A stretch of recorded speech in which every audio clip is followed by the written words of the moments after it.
En décembre, c'est le Marathon du Don de Radio Courtoisie.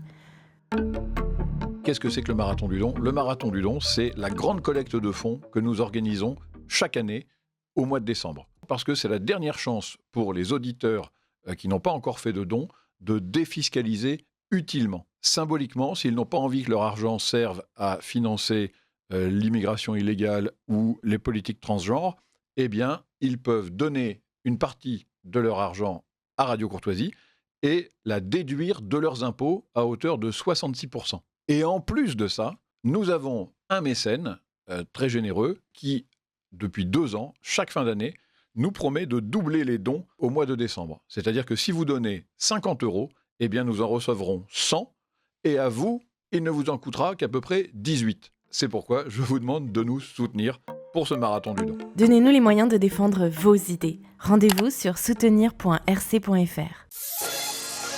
7h, 10h sur Radio Courtoisie, suivez la ligne droite. Bonjour Arthur, je vous écoute. Bonjour Maud. Alors, on va parler de Bayrou. Ah, le grand retour. ça change. La victoire des losers. Alors, Bayrou, c'est le profil parfait pour Emmanuel Macron.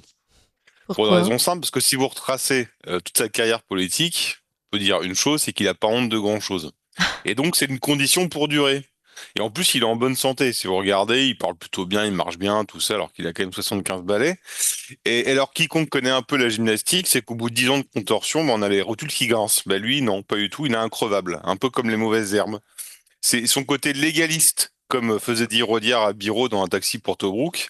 Si les Chinois débarquaient, ils se feraient mandarins. Si les nègres prenaient le pouvoir, elles se mettraient un os dans le nez. Ici, les Grecs, oui, enfin, passons. Alors, en 2012, il appelait à voter Hollande. Je vous rappelle, après avoir appelé à voter Blanc contre des élections de 2007, Ségolène Royal Sarkozy.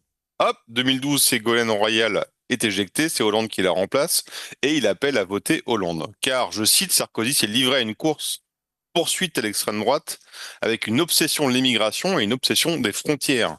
Donc 20 ans plus tard, c'est pas comme si l'immigration et les frontières étaient un peu le sujet principal, mais ça l'empêche pas de faire des papouilles au Rassemblement national parce que, encore une fois, c'est toujours se placer quand il faut.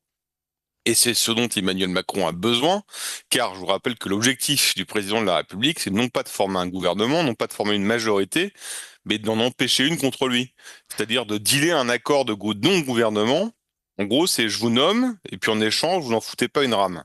Donc Macron joue la montre, il prolonge le plaisir, comme si les Français pouvaient se le permettre. La France brûle, et lui, il est content du balcon. C'est un peu le Néron postmoderne, si vous voulez.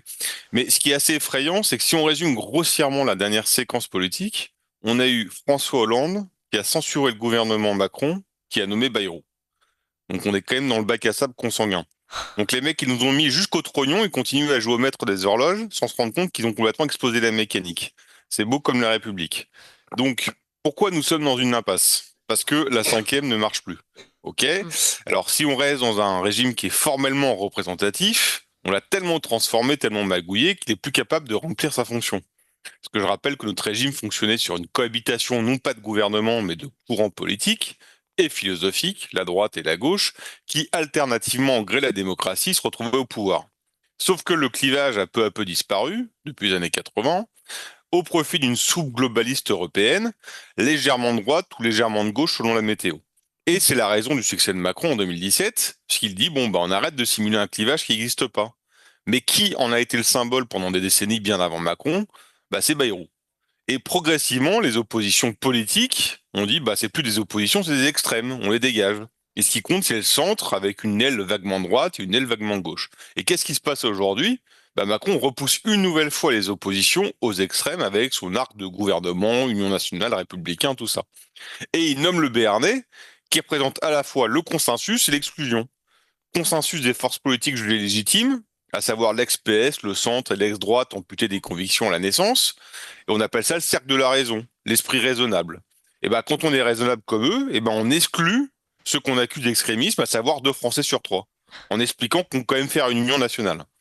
Comme si on avait besoin de sagesse des centristes, c'est le mot sympa pour dire demi-molle, pour lutter contre l'immigration massive, l'offensive des partisans de l'idéologie du genre, la dette, la technocratie.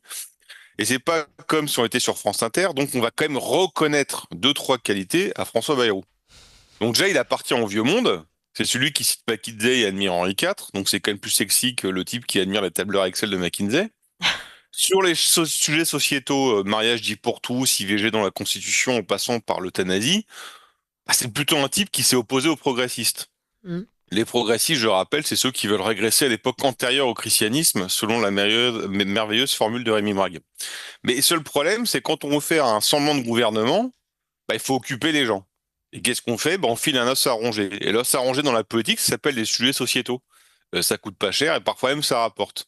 Donc on va voir si François Bayrou est toujours capable de s'opposer au progressisme. Malheureusement, la dernière fois qu'il a eu une conviction, c'était début des années 90, c'était l'école. Mm. Il a été ministre de l'Éducation nationale. Et on se rappelle de ce qu'il a fait, c'est-à-dire rien, sinon à savoir filer les pleins pouvoirs aux syndicats qui nous ont mis dedans. Eh bah ça promet, il est rhabillé pour l'hiver là, François Bayrou. Merci beaucoup Arthur de Vatrigan. Bon, on fera un point après les vacances, puisque les vacances arrivent. Et C'est voilà. bien ça. Bah oui. S'il est encore là. Oui. Ah, vous pensez qu'il pourrait déjà partir? Je mise pour le 21 janvier. C'est vrai? Non pas parce que c'est une bonne date, mais Oui. si vous regardez en fait. La spécificité des ministres de Macron, c'est que le successeur divise son temps de vie par deux. Vous avez eu Philippe, puis Ouais. ensuite voilà, Borne, hein, Attal c'est 6 mois, Barnier 3 mois. Là Ah on oui. arrive à 1 mois et demi. Un mois et demi, Demi, bah, si vous calculez, vous n'êtes pas loin du 21 janvier. Bon, bah on prend le pari Bon. alors. Voilà. Merci Arthur de Vatrigan. Et joyeux Noël. Et joyeux Noël et bon hiver comme on dit en Et bon Seine-Saint-Denis. hiver, ouais, bonne fête d'hiver. Merci Arthur. À bientôt.